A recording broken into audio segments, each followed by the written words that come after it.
Today we're talking about a gun that has one of the boldest names on the market, the Smith and Wesson Equalizer. Does it just live up to the hype, or is it clever marketing? We're going to find out. First, we're going to make sure it's clear, safe to use and handle. So, all right, let's get the numbers out of the way so we can get to the fun part. Model I have holds 13 rounds of 9mm and weighs about 28.7 ounces with a full magazine. Now, it also takes 10, 13, or 15-round magazines, and you'll see this one has an aftermarket hollow sight. But for a fair test of what you get right out of the box, I did my best to stick with the factory iron sights. Pretty standard 3-dot setup with a nice wide rectangular cutout in the back. Now on paper, the MSRP is around $600, but let's be real, nobody pays that crap. So depending on where you look, you'll find it for somewhere between $450 and $550. Turner's Outdoors has them for about $520, and I've seen them on guns.com for $450 to $500. I'll put the links in the description. So enough with the price tags and playing Price is Right. How does it actually shoot? So to find out, I didn't just stand there making tiny holes in a paper circle on a target. Standing still, punching holes in paper is a great way to get bored, but it's a terrible way to prepare for a real threat. I ran it through shoot, don't shoot drills. There was a rotating and spinning target that moved between 10 and 30 feet, and when the target faced me, I put 2 rounds on the target before it disappeared. I also used smaller mags to force reloads under a time crunch, 5-round and a 10-round magazine. In a real defensive situation, this isn't slow fire bullseye match. It's chaos.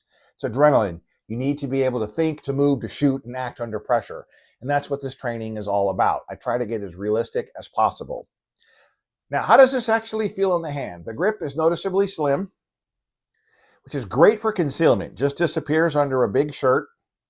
But for bigger hands, it does feel like I was trying to hold on to a thick pencil during the longer shooting sessions.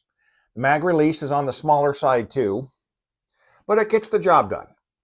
Now, the trade-off with the skinny grip is for some people, it can feel a little almost bitey in the web of your hand. Not painful, it's just there. And again, the sights are simple. Rear rectangle cutout gives a nice window. You can find that front dot fast, especially if you're in a hurry. For a factory setup, no complaints. Again, the hollow sight is aftermarket. Now, for the main event, the absolute, hands down, #1 reason, at least I think, people buy this gun, it has an easy rack slide. Ridiculously easy. I can do it with 3 fingers. Now, my 80-year-old dad, a retired firefighter, carries this as his single go-to gun every day. So if you have arthritis, an old injury, or just don't have the hand strength you used to, this slide is probably going to be a game changer. Recoil's perfectly fine, lightweight, 9mm. I was using 115 grain full metal jackets I had lying around. It's going to have a little bit of snap, but it's completely controllable. My wife is 5'4". She loved to shoot it. She had no problems with it. She thought it was very comfortable.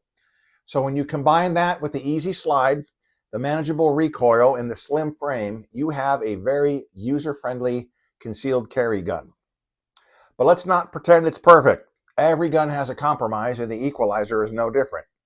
The concealability and easy operation can cost some comfort, especially if you have big hands like me.